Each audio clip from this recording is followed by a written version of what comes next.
Salut à tous et bienvenue dans cette vidéo, la suite de notre série consacrée au procès des sorcières de Salem. Dans la première vidéo, on a remonté ensemble le fil de cette affaire complètement folle. Des accusations d'enfants, une hystérie collective et l'un des épisodes les plus sombres de l'Amérique coloniale.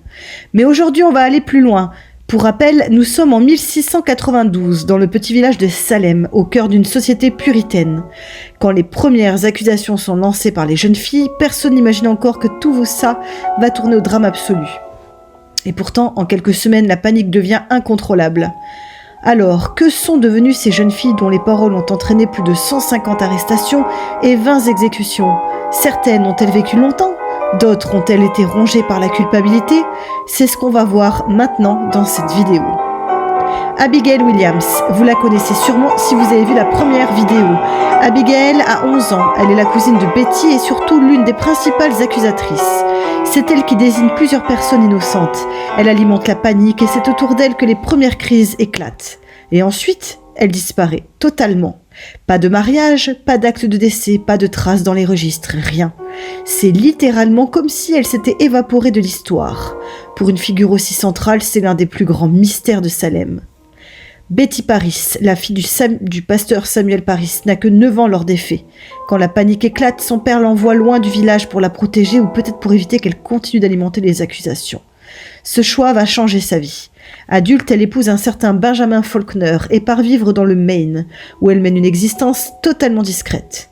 Elle meurt à 77 ans, après une longue vie tranquille, loin du drame qu'elle avait contribué à déclencher. Et détail important, elle n'a plus jamais reparlé de Salem. Ann Putman, 12 ans, c'est probablement l'une des figures les plus actives et les plus redoutées de l'affaire. Elle accuse plus de 62 personnes, c'est affolant.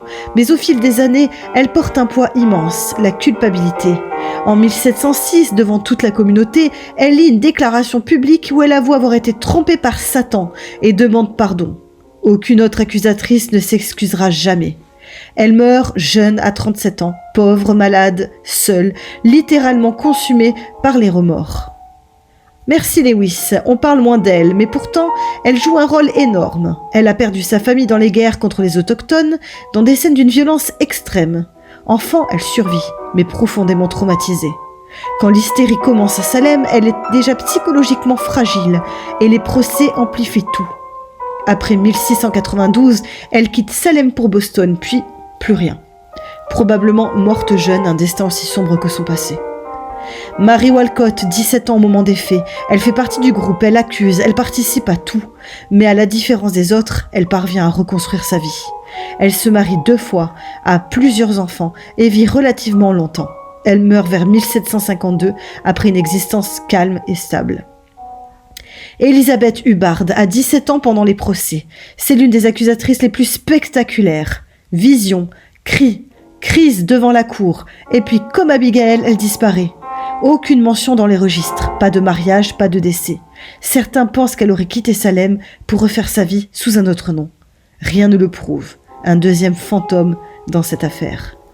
Tituba est la toute première accusée. Son aveu arraché sous la pression met littéralement le feu aux poudres. Elle reste près d'1 an en prison, jusqu'à ce qu'un inconnu paye ses frais et l'achète comme servante. Après cela, elle disparaît elle aussi de l'histoire. On sait seulement qu'elle a eu un enfant. Certains pensent qu'elle est retournée aux Caraïbes, d'autres qu'elle a été affranchie. Personne ne le saura jamais. En conclusion, certaines auront vécu longtemps, d'autres auront été broyées par la culpabilité ou les traumatismes, et plusieurs se seront évanouies dans la nature, laissant derrière elles un silence aussi lourd que les accusations qu'elles avaient lancées.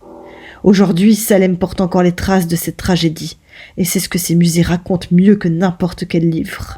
Si tu veux découvrir les lieux les plus marquants de la ville, je te montre tout dans la prochaine vidéo. Alors like, abonne-toi, active la petite cloche si tu ne veux pas être maudit.